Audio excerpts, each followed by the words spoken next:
हम बात कर रहे हैं पश्चिम बंगाल चुनाव की। पश्चिम बंगाल चुनाव जो 23 अप्रैल 2026 से चालू है। पश्चिम बंगाल का चुनाव ये राज्य का चुनाव नहीं, ये सिर्फ राज्य का चुनाव नहीं है, बल्कि ये देश की राजनीति और दिशा तय करेगा। तो इसको एक राज्य का चुनाव ना मान के ये समझे कि ये राजनीति और देश की दिशा तय करने वाला चुनाव है।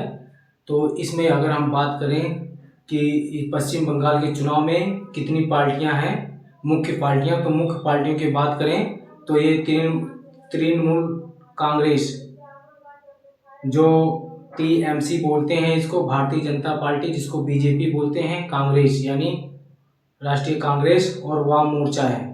तो ये मुख्य 4 पार्टियां हैं और हर पार्टी जनता को लुभाने के लिए अपने वादे और विचार जनता के बीच में दे रही है। तो अगर मुद्दों की बात करें जनता की, तो अगर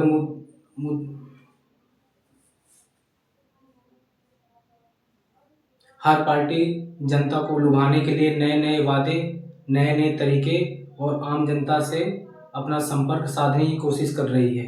तो देखना ये होगा कि इस चुनाव में ये मुख्य 4 पार्टियों में से किसकी दावेदारी जनता के प्रति फिट बैठती है, और क्या इस बार भी दीदी अपनी सरकार बनाने में कामयाब हो जाती हैं कि नहीं, या राजनीति के प्रखर नेता अमित शाह की यहाँ पे राजनीति चल पाती है कि नहीं, या मोदी जो देश के प्रधानमंत्री हैं इनका दौरा, रैलियां तथा पश्चिम बंगाल में पूरी ताकत जोर सारे लगा दिए गए हैं। तो देखना होगा कि बीजेपी की सरकार पश्चिम बंगाल में बन पाती है कि नहीं पाती। और ये चुनाव 23 अप्रैल से स्टार्ट हो जाएगा। तो अगर यहाँ पे बात करें जनता की, तो जनता के कई मुद्दे हैं।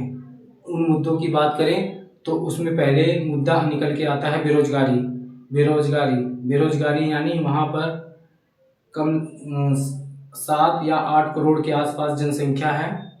और राज्य की बात करें तो क्षेत्रफल के आधार पर बहुत ही कम है। और उसकी घनत्व की बात करें तो घनत्व बहुत ज़्यादा है, यानी वहाँ पे देखा जाए तो जनसंख्या ज़्यादा है और बेरोजगारी भी ज़्यादा है। तो निकल के आती है कि बेरोजगारी की समस्या को कैसे हल करें। तो हल करने के लिए या सरकार जो बनती है तो देखना होगा कि वो क्या करती है। इसीलिए जनता के बीच में बेरोजगारी मुद्दा आसमान पे है। और दूसरी पॉइंट की बात करें तो दूसरा पॉइंट निकल के आता है भ्रष्टाचार। जिस राज्य में जनसंख्या ज़्यादा होती है तो भ्रष्टाचार भी ज़्यादा होता है, लूटपाट ज़्यादा होती है। तो भ्रष्टाचार भी इसमें एक मुख्य पॉइंट के रूप में निकल के सामने आ रहा है कि आने वाले प्रशासन में हो गया या वहाँ की सरकारें हो गई जो भ्रष्टाचार में लिप्त हैं, तो उसके ऊपर क्या लगाम लगाई जाती है। एक मुद्दा ये भी वहाँ का। और दूसरे मुद्दे की बात करें तो कानून व्यवस्था। पश्चिम बंगाल में मुस्लिमों की संख्या ज़्यादा, हिंदुओं की कम है। तो वहाँ पर आए दिन देखा जाता है कि हिंदुओं पर गंभीर से गंभीर आरोप तय कर दिए जाते हैं। और वहाँ की जो पुलिस कानून व्यवस्था है, प्रशासन में मुस्लिमों की ज़्यादा है, हिंदुओं की कम है। तो देखना ये भी होगा कि कानून व्यवस्था पश्चिम बंगाल के मुख्यमंत्री और वहाँ के नेताओं के ऊपर तय होती थी, उन्हीं की सारी पर चलती थी। तो कानून व्यवस्था भी एक बड़ा मुद्दा है। तो कानून मुद्दा भी देखना होगा। इस राजनीति में ऊपर आसमान पर है। और दूसरी बात करें विकास बनाम पहचान, यानी विकास बना, चौथा पॉइंट है विकास बना पहचान। यानी विकास की हम बात कर रहे हैं, किसी व्यक्ति विशेष की बात यहाँ पे नहीं हो रही है। यहाँ पे बात हो रही है विकास, यानी जमीनी स्तर से लेकर प्रशासन, सड़क, रेल, हवाई, शिक्षा, स्वास्थ्य, यानी सब चीज़ पे बात हो रही है। यानी विकास वो है, हम किसी व्यक्ति विशेष की बात नहीं कर रहे हैं।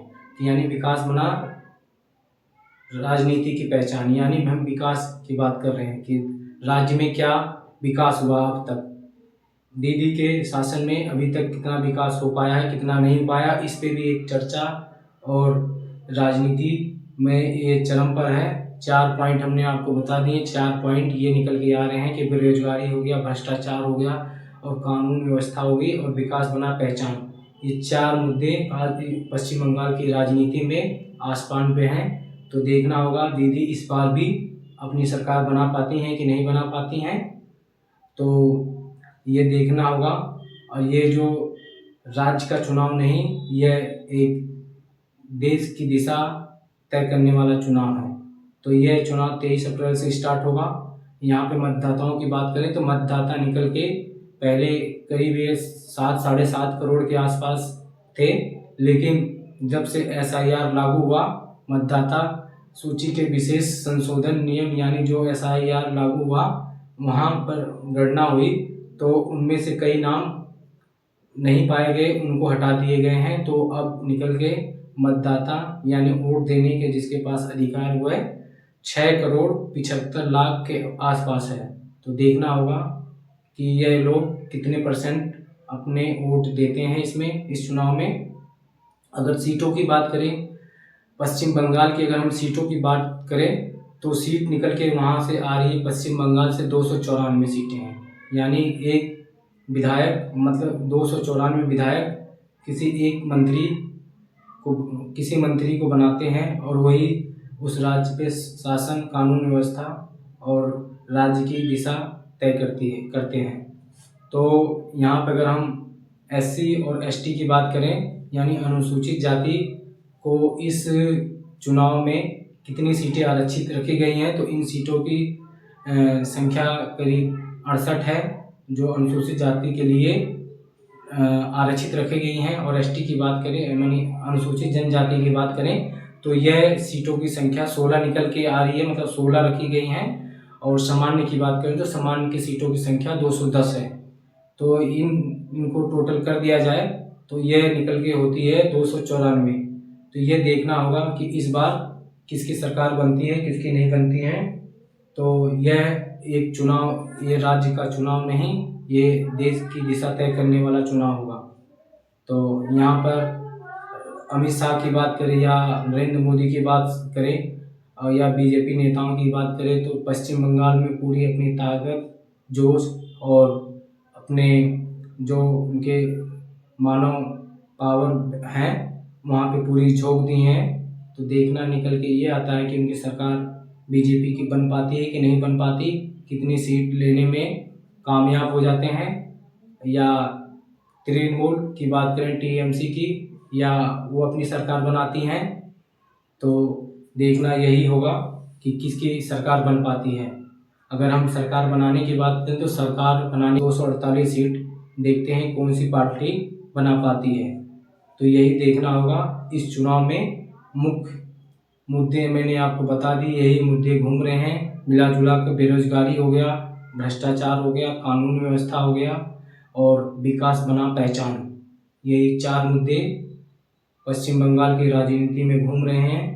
जो इन मुद्दों को भुनाने और जनता के बीच पहुंचाने में कामयाब हो जाता है तो उसकी ये सरकार बनने में से कोई नहीं रोक सकता। और जनता के बीच सीधा संपर्क जिसका है या ज़मीनी स्तर पे जो काम कर रहा है तो उसकी सरकार बनना तय है। तो यही देखना होगा कि सरकार ये किसकी बनती है। लास्ट में यही कहेंगे, ये राज्य का चुनाव नहीं, देश को दिशा देने वाला चुनाव होगा। तो अभी के वीडियो के लिए इतना ही। तो चैनल को सब्सक्राइब करें, वीडियो को शेयर करें और लाइक करें। धन्यवाद।